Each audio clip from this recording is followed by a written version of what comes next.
very much, ladies and gentlemen. It's a great pleasure to be here. It's much more enjoyable than when I was in front of you as leader of the opposition. It's very good to be here as the Premier of Victoria. Can I, of course, acknowledge the traditional owners of the land on which we meet, and my respects to their elders past and present. Stephen Cook, the President of the Rural Press Club, thanks for the kind invitation today to other board members. Of course, Peter Tui's here, the President of the BFF, someone who we both as an alternative government and since the change of government we've worked very closely with Peter, and I want to thank him and publicly acknowledge him for his leadership in terms of primary production and what is a very diverse and critically important part of our state's economic future. Thanks, Peter, for all that you do.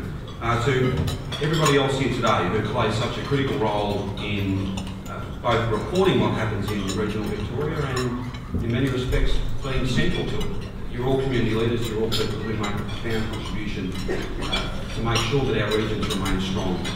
And as someone who grew up in country Victoria, and sadly I don't get back to my old town that often, but I do spend a lot of time in regional Victoria, and it's a great pleasure and a joy to be able to see so many great success stories, so much growth and prosperity, a really innovative edge to things, a great connection between people, business to business as well.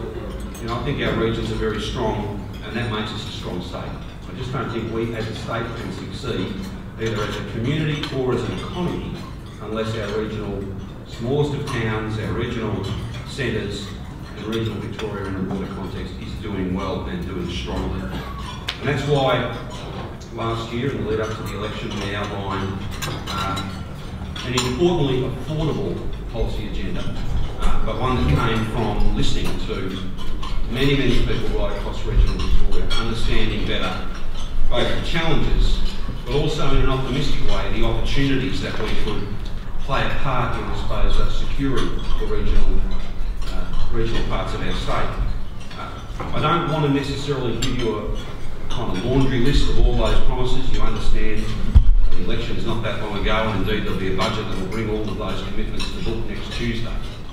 But I did today want to talk a little bit about the culture of our government, how we work and how we intend to continue working over these 4 years, and then to talk about a couple of highlight issues that I think support that culture, but also will be welcome news for these coming 12 months and indeed beyond that. I don't want to talk about our political opponents today, but I do from time to time need to refer to some of the things the previous government did, some of the challenges that we now face. But I don't do that in a partisan way. I simply do it in if you like, recognition that there is a big job of work to be done in a number of key areas. To culture first, I think the best governments are governments that have a clear plan and a clear vision, but at the same time preparedness to have an open door and a listening ear. We've just been talking down here before about the great job, great start that Charlotte Wolf has made in the agriculture and regional development portfolios. One of Charlotte's great strengths is her preparedness to master a brief, but also to know and understand that she will never know as much about individual industries as those who run those industries do. And I have that view. Maybe it comes from being brought up in regional Victoria, but I know that there are some things that I know a lot about. There are other things that I will never know as much as the people who engage with me every day know about that sector. And that's why an open door is really very important. To listen, to be able to be an accessible government and a government that's prepared to test the advice that it's given. Not every public servants don't hand down stone tablets. They do important work, but they can be challenged, they can be tested, and I think the best decisions come when you actually do that. And ministers are in a much stronger position to question the advice they're getting if they have a genuine dialogue, a genuine relationship, a partnership indeed, with the sector that they are charged with growing and, if you like, supporting. So that culture is critically important. I just don't think you can deliver on your promises or on the promise of being a solid government for the future if you're not prepared to let people in and have quality conversations about opportunities, about challenges, about new ideas, fresh ways of thinking. That's where the best policy, and therefore, to the extent that it's relevant, I think the best politics comes from that as well. So that's our approach, and I think we've delivered that consistently in terms of our time out of government. Part of the reason I think we were able to move from being just an opposition to being properly and seriously considered as an alternative government and then elected as a government was our preparedness to engage with many different sectors, many different points of view right across our state. And we intend to continue that culture, if you like. It is very, very important. I can't stress that enough. Having said I won't go through a long list of things that we've already done, I do want to share with you a few critical issues that I think are perhaps more important in regional communities than they are here. I've always been of the view that regional communities, the further away from the centre of Melbourne you are, the harder cutbacks to services first, the more profound the impact is, because they're not just social impacts, they are fundamentally economic impacts. As a state government, we don't just provide services into regional communities, but we are one of the biggest employers, and we are certainly one of the biggest non-rainfall dependent employers. So when the government doesn't have the right priorities, when the government doesn't have a clear plan of investment, innovation, supporting regional communities, you feel those effects both in a qualitative sense, not getting access to services, but you feel it also in terms of the payroll that's moving around that city, that town, that particular region. It's more off-farm income provided through the public sector than many people realise, and getting that mix right, as much as an economic driver as it is a social driver, is critically important. We understand that as a government, and that's why we aim to grow support, grow services, grow facilities, and play our part in underpinning growth and demand in regional communities right across Victoria. I need to take you through a couple of things that we've done because I think they do speak to the culture, but also they speak in terms of their own merits. They're very much about the future of our state. For too long we didn't invest properly in our TAFE system, and I think we all paid a significant price for that. All of us in this room know and understand that good jobs start with good skills, and if you don't invest in a TAFE properly, you compromise the future. I think every young person, particularly those in regional communities, are entitled to the skills they need for the job they want. And they ought to be able to get those skills as close to the community that they and their parents have built as they possibly can. And that's why we make commitments around a TAFE rescue fund, and that's why we've wasted not one day in pushing those funds out and stopping the bleeding, if you like, in terms of our vocational education and training system. And then going beyond that, not just to say TAFE for a year or two, but to set it up for a really strong future. We've got a review going on at the moment. Bruce McKenzie, who used to, for many, many years, headed up homeschooling. Many of you will know of Bruce. If you don't know him personally, he's leading that process. Country communities, regional communities will have a strong voice in that reform process. You can be assured of that because I know and understand, again, the further you get from the centre of Melbourne, the more important the public sector offering is, particularly given that the community service obligation elements of TAFE's work, they're not met by the private sector. Not to be critical of the private sector, it's simply not their role to be underpinning skills attainment and a base level of knowledge and competence for every single Victorian. Noting, of course, that TAFE does take the place of secondary education for many students, particularly those who have a range of educational challenges. That TAFE investment, both in recurrent dollars and capital money, all of which will be brought to book in the budget on Tuesday, is in many respects, it may not be by weight of numbers the most powerful investment that we make in the budget, but I think in terms of outcomes, it most definitely is. We simply could not have continued on the pathway we were on and in any way expected that we'd continue to have the best workforce, the best outcomes economically and socially, and be in a position to take advantage of all the opportunities that present themselves for new products in the new markets, for a new prosperity, for change as well as reform. I just don't think we would have been in that position without those TAFE rescue funds, and we're very proud to have wasted not a moment in delivering against that. We also said that we passed the Back to Work Act, which provides payroll tax credits for every employer from July 1 this year who takes on a long-term unemployed person, a young person who's out of work, or somebody who's lost their job.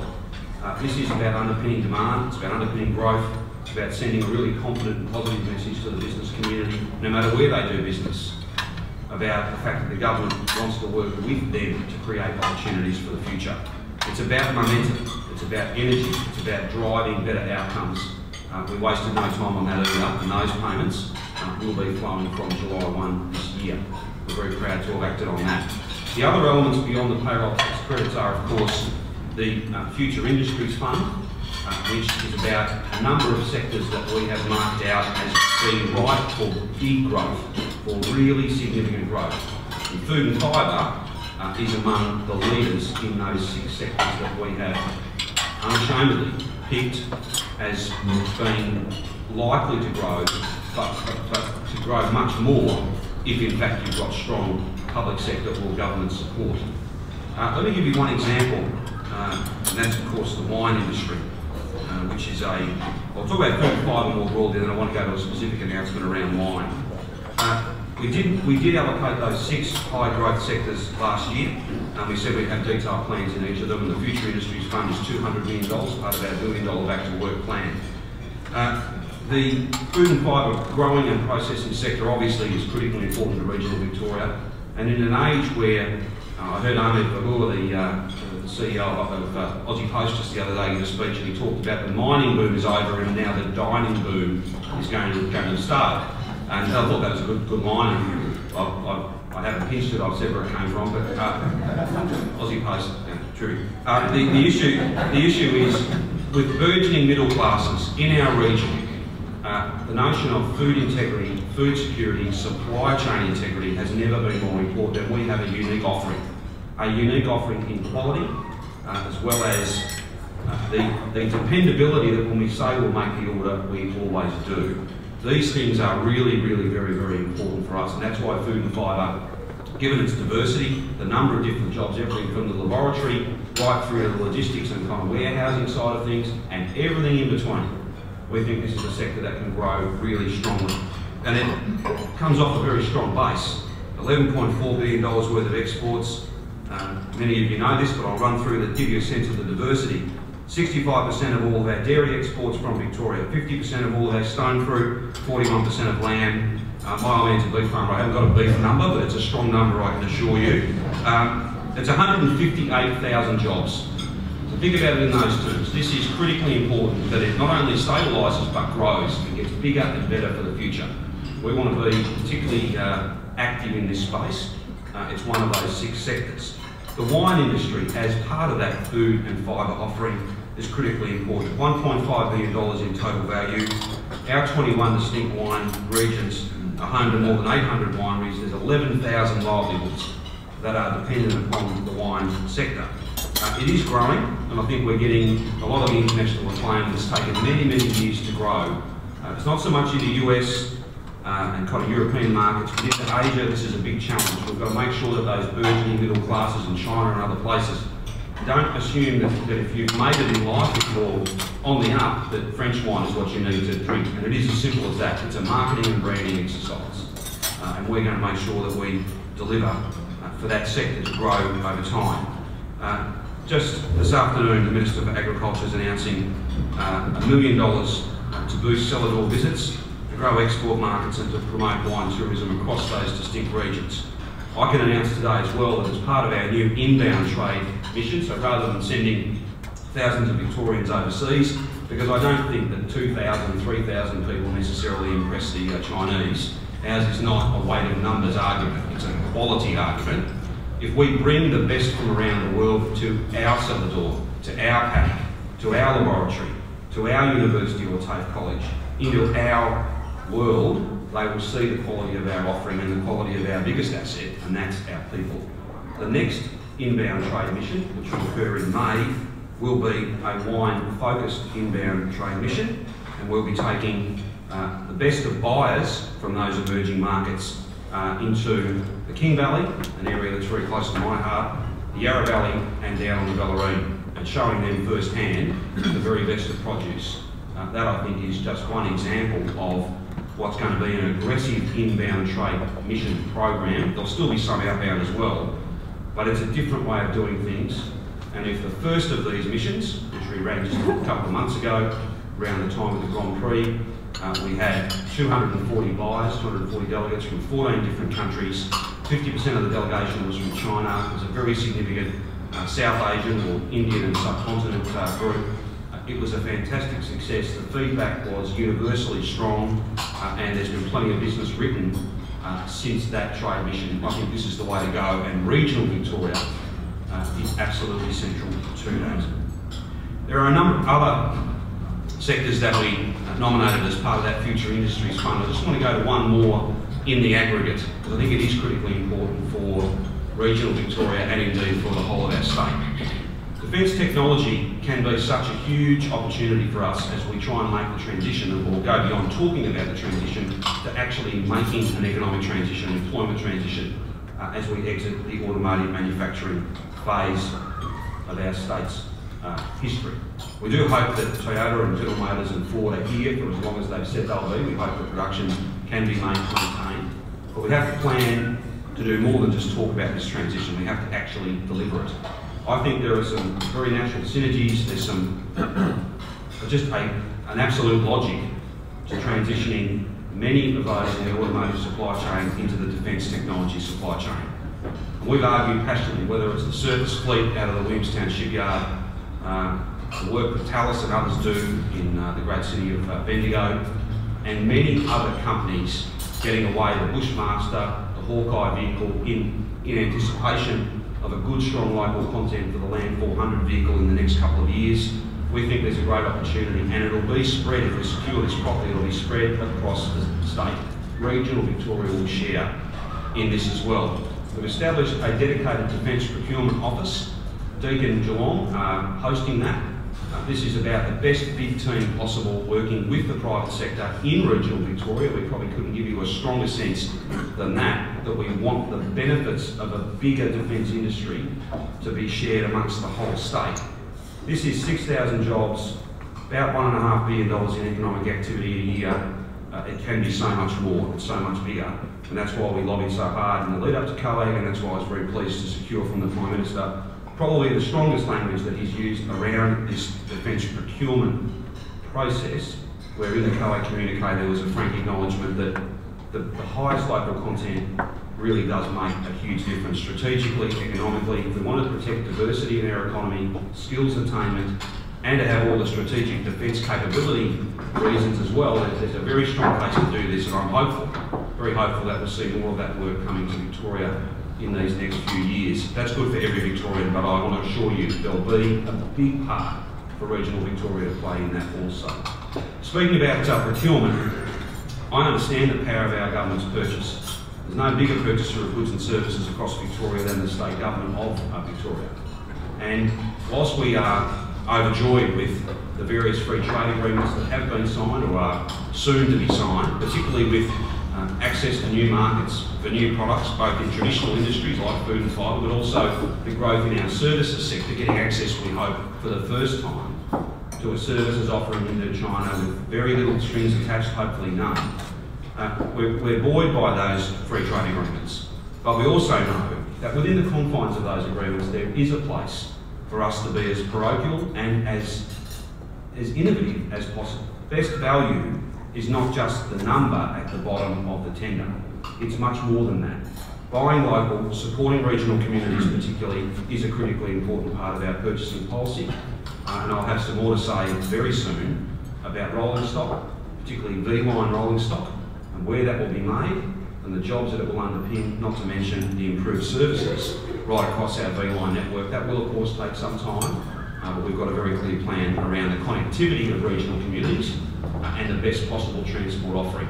The power of that purchase cannot be overstated. It is very important, and we always need to look where we can drive the best value, but in that true sense, best value beyond just price. It's about diversity, skills attainment, and sharing that economic benefit right across our state. There's a number of other areas that I can go to. Before I leave the job space though, can I just remind you that the Future Industries Fund, the Regional Jobs Fund, and the Startup Victoria, which is all about driving the best research into product development, taking products to market rather than having them thought up here but made somewhere else. There's then a $500 million Premier's Jobs and Investment panel. And this is about changing culture and changing outcomes. This is a group, the independent chair of whom will be announced quite soon. The standing membership of the group that meets directly with me, cutting through all sorts of barriers and all sorts of red tape, includes standing representation from the Australian Industry Group, VECI, the ACTU, and of course the VFF. And we think that this is an opportunity for a new accord, a productive partnership where we can all work together and be focused on outcomes, so that we can not just talk about the transition but indeed get on and make it. And I want to thank again all of those standing members for their agreement to be part of the sector as well. I do hope to be able to have some strong regional Victoria representation beyond the VFF on that group, and again we'll have some announcements to make about that quite soon. It comes with a $500 million budget. It's not an advisory committee without any money. It's the advisory committee, a direct line of communication about economic transition and growth with a $500 million budget. That's a very different culture, a very different way of doing things, very different to what we've seen over a very long period of time. So one further announcement I want to make today, which is about skills. The local learning and employment networks, which all of you know about, anyone from regional Victoria knows how important these have been over a long period of time, helping match particularly young people their skills to the best economic outcome and employment outcome for them. They of course had a strong presence everywhere from Geelong, Hamilton, Warrnambool, down in the Valley, Bairnsdale, the Bass Coast, Grampians, Ballarat, Horsham, Kilmore, Benalla, Wodonga, Shep, Swan Hill, Charlton and Mildura. Those networks, however, were not funded.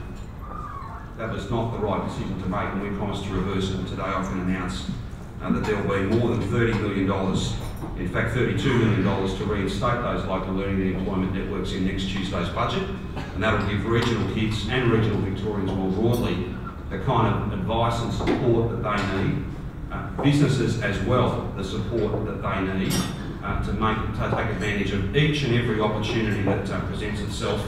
We just can't have our country kids left behind any longer.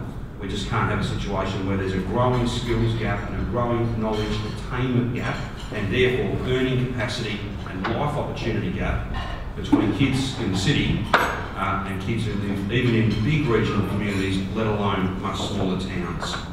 There are many other things I could talk about, but the Treasurer sadly didn't give me approval to do the whole budget here today, much as I'd like to. I said I wouldn't do a laundry list. I think I've hopefully given you a sense of a few issues that I think are very important for country Victoria. I hope I've gone to the culture of our government and given you a sense of the way we intend to get on with this task. To win government is not about defeating your political opponents. It's about seeking and securing the greatest of gifts, and that's the responsibility to govern our state well and to work hard every single day in the repayment of the trust and support that has been placed in you by a majority of the great people of our great state. It's no small thing, it's not easy, but important work, and you know this better than me perhaps, but important work is never easy. It's made a little easier though when you're prepared to listen. It's made a lot easier when you're focused on getting things done and when you've got the confidence to deliver your plan, your agenda, but at the same time temper that by listening, learning, and always leading. That's our approach, that's our culture. I think we have delivered a fast start, and we'll make a very big down payment on delivering all of our commitments, each and every one of them, in the budget, the AAA rated surplus securing budget that the Treasurer will deliver next Tuesday. Thanks for your kind invitation, all the best, and now I look forward to taking your questions. Thanks, Stephen. Just first I'd like to congratulate Daniel on the job he's done. The very first conversation I had with you was about consultation. You've done that, so we're very happy, certainly happy to hear what you're saying. The question I've got for you is, you talk about the importance of rural Victoria, and everybody in this room understands that. So it's a numbers game. So we know there's $400 million for the sale of rural finance. We know you're going to spend that in rural Victoria. We expect that. What percentage of the rest of the budget are you going to spend in rural Victoria? Oh, look, that's a very good question. One that I keep asking the Treasurer, and he's focused on this issue as well. Firstly, the $400 million will spend much more than that in regional Victoria. So be in no doubt that the funds from, or the proceeds from the sale will invest that much, and by a factor will go well beyond that.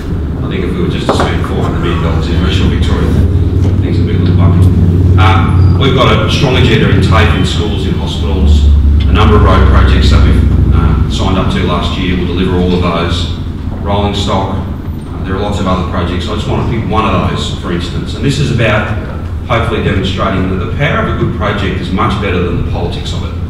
Frankly, if it stacks up, then get on board. And the freight rail project in the northwest of the state, I think, is an outstanding project. We didn't commit to this before the election because there hadn't been a business case out there that we could see, certainly. There might have been one, but we weren't able to look at it. I travelled up to Mildura a couple of months ago, and we made an announcement about a bring forward, I think, of around $30 million worth of no regrets work, so work that is part of that project, but you get a benefit even if we weren't to proceed, because there's still some other gateways to get through.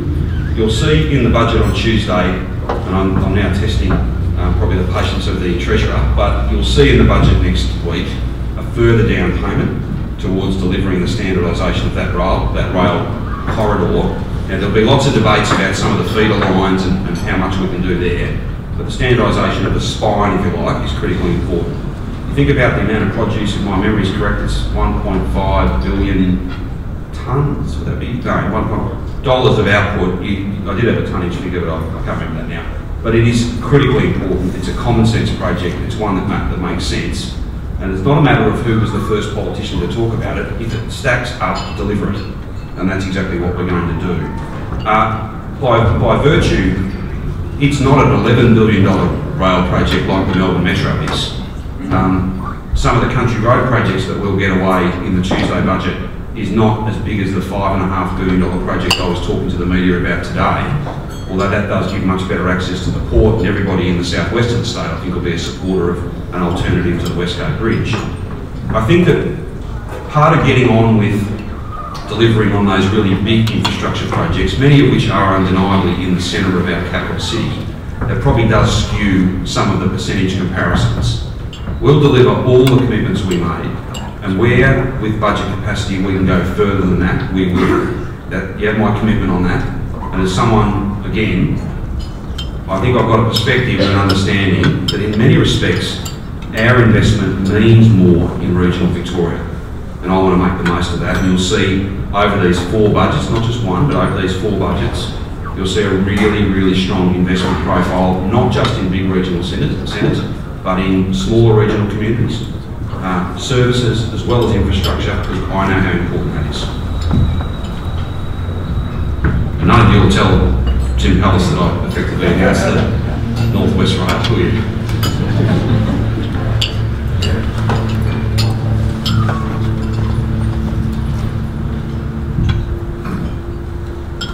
Premier Andrews, my question to you, I come from Northern Victoria, the Golden Valley. Our farmers are struggling unbelievably with the price of temperate water. This time last year it was $61. This year we have an opening price of $151. They simply cannot afford this. Water is being profiteered. We are being raided all the time by the environmental water holder. And I'm out there every day on the sales rep for feed company, every day with farmers. Their biggest concern is water. They cannot make ends meet. We need your help, Premier. And I think I need to sit down and talk to you about this in more detail. I don't think I'm going to resolve it standing here now. I've had a number of MPs from that region raise this issue with me. It's been an historic issue, but it's got worse, it would seem, this season and probably last. Again, maybe it's a great example of that notion. I've got a sense of the issue, but I'm not going to pretend to understand as much about it as those who live it every day. I'm due to travel to the Golden Valley quite soon, and I'm more than happy to make some time to sit down with you, and if you want to get a group of people together, we can sit down and talk about it. Sian has spoken to me about it, and others. Again, some of these matters will be things we can influence, others will be national policy settings, if you like. But a better understanding, that's something I'm more than prepared to commit some time to. Certainly appreciate it, no, very good. I'll be more than pleased to do it. It's a great part of our state, and you talk about the amount of production, the amount of prosperity that comes out of the Golden Valley and the Murray Valley as well. It's well understood by our government. That's why, prior to coming to government, I was very, very proud to go to SPC, known as Facilities in Shepparton and make that financial commitment, and we were pleased that ultimately the government of the day matched that. Those jobs were worth fighting for, and I can't think of the Golden Valley if you've knocked a couple of thousand jobs out of SPCA, that would have been a terrible outcome. That I hopefully gives you a sense that we understand how important industry policy is. But on water policy, it is quite technical and complicated, and I won't pretend to be an expert on that particular issue, but it has been raised with me, and I'll be more than happy to sit down with you and talk about it more. Hi, I'm Sylvia from Curry Communications. My question is about water as well. Great to hear that obviously food and fibre is a priority, and growth over that area is a priority. Key to that, particularly in the south of the state, is water infrastructure, and I would like to hear your thoughts on what priority you give water infrastructure, and in particular for McAllister and the Werribee irrigation. The first thing I'd say is there are many worthy infrastructure projects, many. Far more than there is budget capacity and perhaps even private sector capacity to be able to deliver them. Even if you had the capital to do it, workforce then becomes an issue as well. In the last, both the election and since then, we've got some very significant, now a body of infrastructure work that's $20–25 billion worth of work. There's still some great ways to get through some of those, but it's a big program, and we're very proud of that. When you go to an election though, doesn't necessarily, it's not the total list of everything you'll do during your time in office. We didn't make commitments about the projects that you've mentioned. But instead of just having to engage with us, we're going to try, and we may be proven naive, but we're going to try to change the culture of this important infrastructure decision making. So later this year, we'll make some announcements about an Act of Parliament to establish Infrastructure Victoria, which will be an independent body.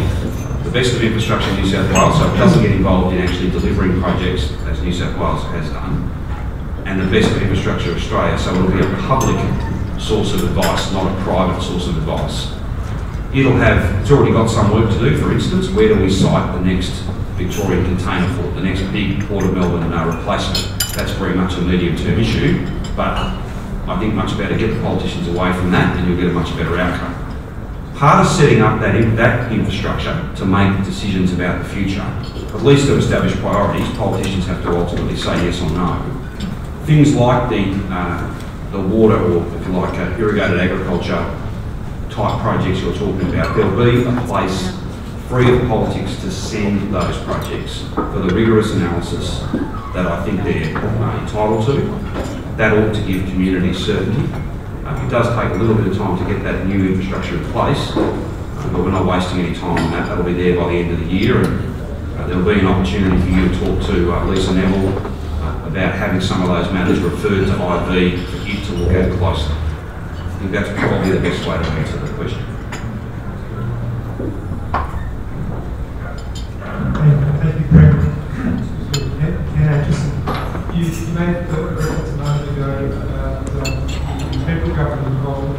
I'm particularly interested in your thoughts on the relationship status of the federal government on rural policy, particularly from a financial point of view. There's an issue for you. Look, I think politics is at its best, and I think public life is at its best when you try and find those things that you can work together on, things that you can agree about. You know, I take no joy in staying in matches with anyone. It just doesn't deliver any outcomes, and it's the outcomes that drive me.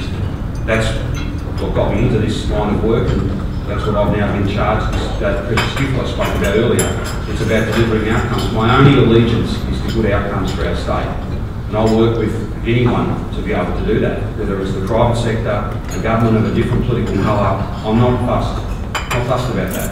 It's the outcome that matters, and I think that's what regional communities have been calling out for. Cut through this stuff, get on with it, deliver, and leave the politics and the sort of cheap, nasty, second-rate arguing and bickering, leave that to someone else.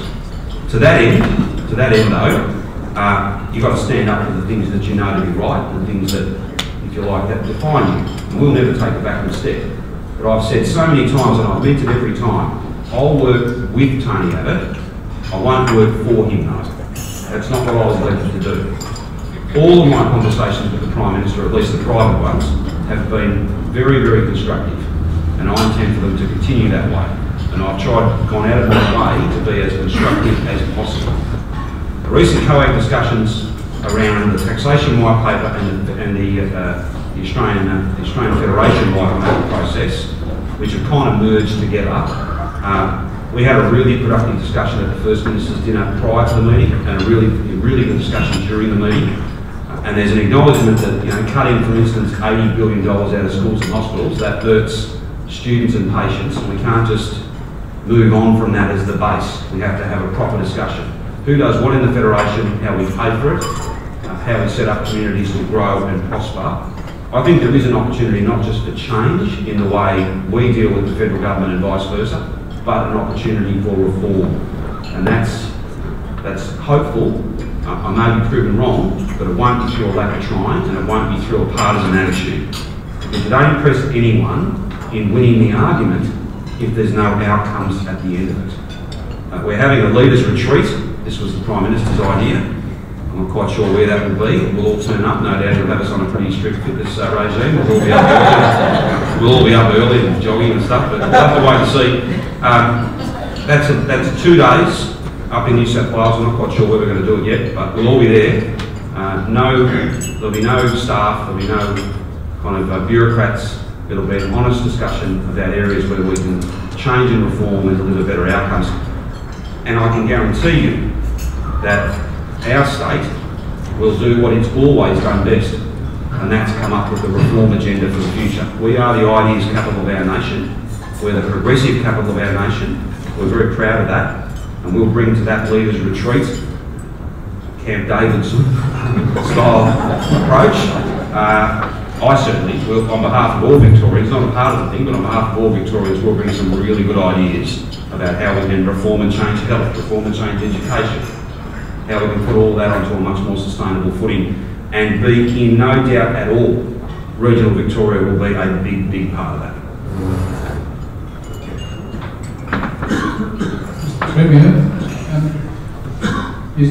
My question is also concerning water. Sorry, please state your name. Oh, Andrew Farron. You spoke your concern about the economic and social well-being in remote shires. We at Edenhope in the West Wimmera have a lake which is central and integral indeed to the social well-being of that community. It has been drying up for some time because catchment conditions have changed. It just needs a pipeline to I know just a pipeline.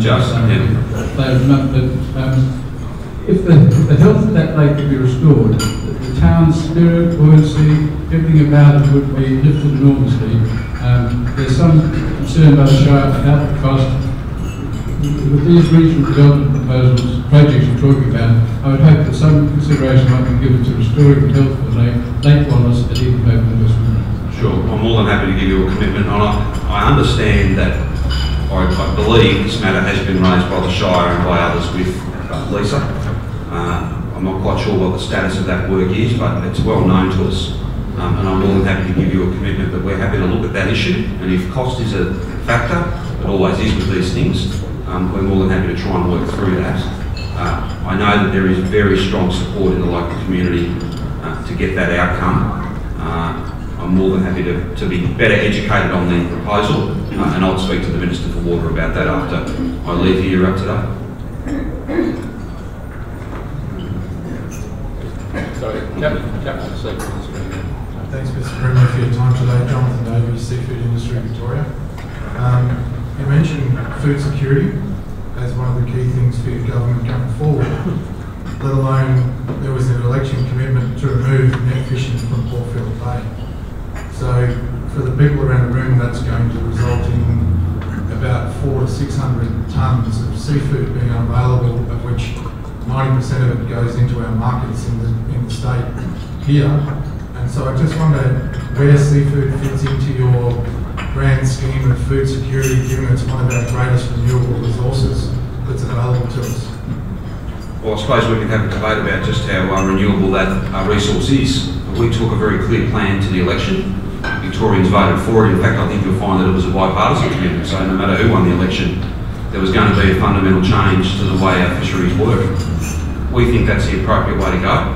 We want to treat people respectfully though in what will be for some a very challenging time. And we were upfront about that at the time, and there'll be opportunities to work through those issues. Beyond that though, I think we're going to enter a period with some very exciting announcements about the seafood industry. Very exciting announcements. I'll put it to you this way. We fought really hard to make sure that we did a long-term deal with Jetstar, because I knew then and now that Avalon Airport, not only as a passenger terminal, but as a centre of freight hub into Asia, was critically important. As you look down the Bellarine Peninsula, there are many opportunities for us to grow the seafood industry there, and I look forward to making some very exciting announcements quite soon about doing just that. We don't resolve from the commitment we made. I know it's not popular with everybody, but when you take things to an election, you need to get on and do them. I think your members, yourself, all of us, are pretty well sick and tired of this brand of politics where what gets done after the election bears no resemblance to the things that were talked about beforehand. That's not the way I operate. That won't always please everybody, but if I'm doing it, you know, it's because I believe in it, and if I'm getting on and doing it, it's because I said I would. So respectfully, absolutely, we're happy to work through. There are going to be some businesses that are very much affected by this.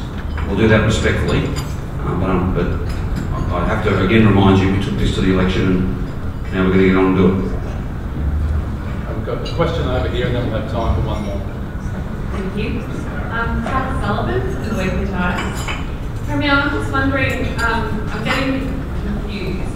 How do we know that the money that you're announcing as part of this regional growth, jobs and infrastructure fund, how do we know that that's not just shuffling money around and these announcements shouldn't perhaps come from other portfolios or other money bags, and that's simply just freeing up money that maybe should have come from, I don't know, the trade budget or something like that to instead. Does that make sense? No, it does, yeah. And look, this is not a new problem, the notion of trying to present a set of budget papers that accurately reflect the quantum of the amount of work you're doing, and then some of these more, I suppose, perennially subjective things.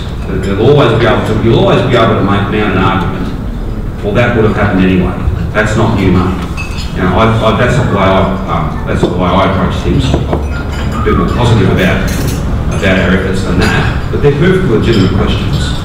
I would hope that as the budget is presented next Tuesday and in subsequent years as we do more and more to deliver on all the commitments we've made, you'll see structurally within the budget significant net extra effort.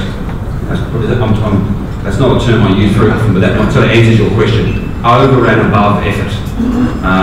That's my aim, and it'll be in all the areas we've talked about today and many others. We're not creating a regional fund to simply pool everything we do in regions and call it a fund. It'll be about, if you like, and I don't want to be partisan about the last 4 years, but if we've got a very different approach. We think of leveraging and being, if you like, the anchor investor, the one that makes things possible. That's a better way to invest in regional Victoria. That's the RIF model, if you like, as opposed to the regional growth fund model that we've seen both those examples in the last, I suppose it's 15 years, 11 of us and 4 of the other side. So the over and above fund. Well, it is my intention to make sure that for however long we're in office, I can point to a strong program of works in regional Victoria. Whether it's over and above what else might have happened if the other side won, or if all the sort of hypotheticals, I can't really answer that. But we've made commitments, we're going to honour them, and our door is always open to the many other good ideas right throughout regional Victoria. Some of them don't cost much at all. They're not really a cost, they're about a significant investment in the future. Others do have a really big price tag. We have to work through all of those, and the regional fund is one part of that, just one. Premier Peter Delahunty from United Dairy Farmers of Victoria. So my question is around the moratorium on the coal seam gas mining or the onshore gas mining. I'm just wondering if you can provide us with some thinking of the government at this point. So we made a commitment 2.5, certainly I think about mid-term, the last term, we made a commitment to introduce a full moratorium on unconventional gas, both the exploration and obviously extraction. That was at the time criticised. That was then adopted by the government of the day. In the process of doing that, both onshore conventional and unconventional got lumped into that moratorium. There's a few people who'd like that issue to be fixed. We've got no view on that, not at this stage anyway. In broad terms though, having been out there first on an important moratorium, unless and until there was a community consensus that settled science and much more support than there is now, I think it's fair to say we remain committed. I think we have demonstrated that by leading the way on this front. Now there are some who argue from a jobs point of view, some argue from a gas price point of view, from an energy security point of view. We could have a long discussion about that, but your question really relates to, is there going to be a change in policy? We're committed to a parliamentary committee properly investigating this, and that's exactly what will happen. I can tell you that the Cabinet has been giving active consideration, very recent active consideration, to the reference that will go to a parliamentary committee. And then they'll have what will be a very challenging job to do. They'll move around the community and they will consult widely, and they'll make recommendations and the government will appropriately respond to them. I think the science of this is far from settled. I think there's no community consensus at this point. People are very concerned and very anxious. There's a big job of work to be done to convince people that this can be done properly. I make no value judgment. It's a genuine review. I'm not going to prejudge it, but it's just a statement of fact. There is no consensus at the moment, and many people, some unconventional coalitions of people in some ways, are very, very concerned. So we think the parliamentary inquiry is the best way to go. Again, I don't want to be criticising any particular people, but we did have a process last year or late the year before. I don't think that was the strongest, most inclusive process we could have had. I think who you get to run these processes is important, and how they engage. Our position remains parliamentary inquiry. Let's see what they come back with, and then we'll properly respond. But there's no change until that point, and I'm not even then guaranteeing there will be. We have to wait and see what they come back with. It's a genuine, critically important review, and the consensus is what we need here. And if one can't be achieved, then there will not be change. Again, thanks for your kind invitation and all the best.